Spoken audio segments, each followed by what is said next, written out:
do Centro Espírita Fraternal Teresa d'Ávila. Nós vamos dar continuidade ao estudo sobre o Evangelho segundo o Espiritismo, capítulo 13, item 13, que a vossa mão esquerda não saiba o que faz a direita. E então, para iniciar, nós vamos à nossa prece, rogando a Jesus que nos conceda esta oportunidade, que seja abençoada não só para mim, mas para todos aqueles que estão ouvindo e os que ouvirão. A mensagem simples, mas é a mensagem do teu Evangelho, é a mensagem do amor. E assim é que, contando com a presença desses amigos, benfeitores espirituais da casa de Teresa d'Ávila, como Teresa d'Ávila, Rafael, Birajara, Francisco de Assis, é que possam nos sustentar e assim, em nome deles, em teu nome, Mestre, e sobretudo em nome de Deus, possamos iniciar a nossa proposta, dando graças a Deus. Que assim seja. Então vamos ver no item 13, a nossa irmã Caritas nos dizendo: chamo-me Caridade, sou a rota principal que conduz a Deus. Segui-me porque sou o objetivo a que todos deveis visar. Olha, já disse que ela é o objetivo, ou seja, o objetivo é a caridade. Fora da caridade não há salvação. E aí ela segue dizendo: coragem, há bons corações que velam por vós. Não sereis abandonadas. Paciência, Deus existe. Vós sois suas amadas, as suas eleitas. Ela aqui se refere justamente às mães sofredoras. E nós sabemos, e podemos até pensar, por que ela se dirige às mães sofredoras? Porque justamente as mães, elas são co-criadoras de Deus. Elas são responsáveis pela educação, pela direção desses filhos, né? Esses entes, esses serizinhos que são colocados sob suas responsabilidades. E também as mães de coração, aquelas mães que cuidam não só dos seus filhos, ou aquelas que não têm filho, que cuidam dos filhos dos outros, as mães avós, as mães tias, as mães vizinhas, todo tipo de mãe. E os homens também, que têm o seu coração de mãe, que criam seus filhos, que dão toda a sustentação, quer dizer, quase todas, né? Porque não dá sustentação de mãe. O carinho de mãe, a paciência de mãe, a brandura da mãe, né? Realmente do pai não se iguala. Mas ela prossegue dizendo: eu ainda repetia: coragem, coragem. Então, pobre mãe, muito jovem, que amamentava uma criancinha, tomou-a em seus braços e a ergueu no espaço vazio, como a me suplicar que protegesse aquele pequeno ser que só recebia de um seio estéril uma alimentação insuficiente. Aqui nós já observamos ela dizendo: a mãe não tinha nem o leite materno para dar, suficiente para dar. Era o desespero da mãe. E assim ela prossegue dizendo: eis porque venho a vós, meus amigos, e digo: existem infelizes em cujo prato falta o pão, o fogão não tem fogo, e o leito não tem cobertas. Não digo o que deveis fazer, deixo a iniciativa para os vossos bons corações. Se eu vos ditasse a vossa linha de conduta, não terias o mérito da vossa boa ação. Ninguém é levado por imposição a fazer isso e aquilo. Temos o nosso livre-arbítrio. Mas o despertar desse sentimento fraterno, caridoso, É isso que nos leva forçosamente, né? Forçosamente por força das coisas, não forçosamente por imposição, não é? Mas nos leva por um dever moral, é um dever para com Deus de fazer ao próximo aquilo que gostaríamos que fizessem a nós. E ela diz: eu apenas vos digo, sou a caridade, e vos estendo a mão pelos vossos irmãos sofredores. Mas se peço, dou e dou muito. Eu vos convido para um grande banquete e vos forneço a árvore, onde todos vos saciareis. Vede como é bela, como está carregada de flores e de frutos. Ide, colhei, pegai todos os frutos dessa bela árvore, que se chama beneficência. É uma árvore que dá fruto sempre. É a árvore que é regada pelo amor de Deus. No lugar dos ramos que tirardes, colocarei todas as boas ações que praticardes, e levarei essa árvore a Deus, para que ele a carregue novamente, porque a beneficência é inesgotável. Segui-me, pois, meus amigos, para que eu possa vos incluir entre aqueles que se alistam sob a minha bandeira. Não que eu possa vos incluir, não que eu tenha receio em vos conduzir, conduzirei pela estrada da salvação, porque eu sou a caridade.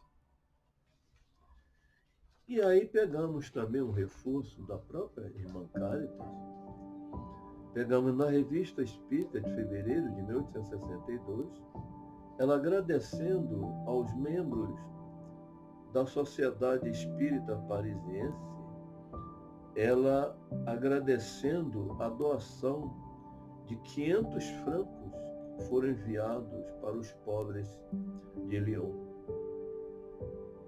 E ela diz assim: obrigada, a vós cujo coração generoso soube compreender nosso apelo e que veio em ajuda dos vossos irmãos infelizes. Obrigada, porque a vossa oferenda aí vai concretizar muitas feridas,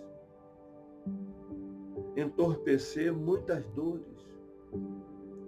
Obrigada, uma vez que soubeste adivinhar como esse fruto de ouro que enviaste vai poder abrandar momentaneamente a fome e aquecer muitas lareiras extintas há muito tempo.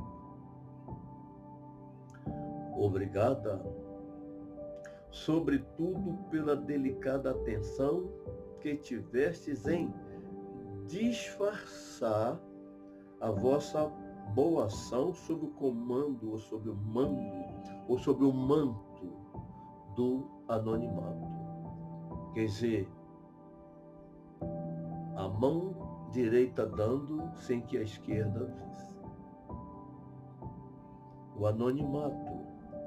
Mas se escondestes esse generoso pensamento de ser úteis aos vossos semelhantes, como a violeta se esconde sobre folha, há um juiz, um Senhor, o qual o vosso coração não tem segredo, e que sabe de onde partiu essa benfazeja roseira que veio refrescar mais de uma fonte ardente e expulsar a miséria tão temida das pobres mães de família. Deus, que tudo vê, conhece o segredo do anonimato e se encarregará de compensar aqueles que tiveram a inspiração de socorrer as pobres vítimas de circunstâncias independentes da sua vontade. Quantos caem na mendicância, na miséria, independente da vontade? Muitas vezes até pode ser por faltas devidas do passado, mas que nos compete minimizar, socorrer, porque todos nós somos necessitados, todos nós somos interdependentes. Se vos fosse dado ouvir essas doces emoções, essas tímidas marcas de simpatia que deixam escapar esses infelizes à vista de minha peça de dinheiro, da mínima peça de dinheiro, maná celeste caído do céu sobre seu pobre reduto, se vos fosse dado assistir a esses gritos infantis do pobre e pequenino ser que compreende o pão que está segurado por alguns dias, serias bem felizes e vos dirias: a caridade é doce e vale muito que se pratique. Nós nos lembramos de quando o nosso irmão Haroldo Dutra, numa das suas palestras, disse que a verdadeira lição de caridade é para o necessitado. Aquele que já passou por necessidade é que sabe a força que tem uma caridade, a importância de uma caridade. E ela prossegue dizendo, vedes, é preciso pouca coisa para mudar as lágrimas em alegria, sobretudo entre o trabalhador que não tem o hábito de ver a felicidade e visitá-lo com frequência. Socorrei-os tanto quanto puderdes, a fim de que quando Deus vos reunir, e que seguindo a longa avenida que conduz à imensa porta para o frontispício do qual estão gravadas estas palavras: amor e caridade. Deus, reunindo os benfeitores e os agradecidos, dirá a todos: soubeste dar, foste felizes em receber, ide, está bem, entrai, que a caridade que vos guiou vos introduza neste mundo radioso que reservo àqueles que tiveram por divisa amemo-nos uns aos outros. Não podia faltar a participação da nossa querida Teresa d'Ávila, no livro da vida, no capítulo 15, item 8, que ela nos diz assim: mas diante da sabedoria infinita, creiam-me que vale mais um pouco de estudo de humildade e um ato dela de que toda a ciência do mundo. Vamos estudar a humildade. Vamos ser humildes, que não importa a religião. O que importa para Deus é ser bom. A religião, ela nos guia, ela nos orienta, ela nos desperta. E por isso que a doutrina espírita é uma doutrina libertadora. Porque é o Evangelho redivivo e Jesus é o nosso libertador. E assim, ela prossegue dizendo, né? Pois a sua majestade, diz assim, ele quer que a alma se faça nécia, como de verdade o é ante a sua presença. Pois sua majestade se humilha tanto que nos suporta junto de si, sendo nós o que somos. É a grandeza de Deus, porque Deus quer cuidar do filho. O erro do filho pertence ao erro do filho. Para isso existe uma lei de amor. Porque quem vai cobrar essa lei de amor é a nossa consciência. À medida que despertamos, nós vamos vendo que Deus não merece tanta ingratidão. Mas Ele entende que todos nós somos filhos pródigos, que Ele está nos aguardando. Isso é muito importante para nós.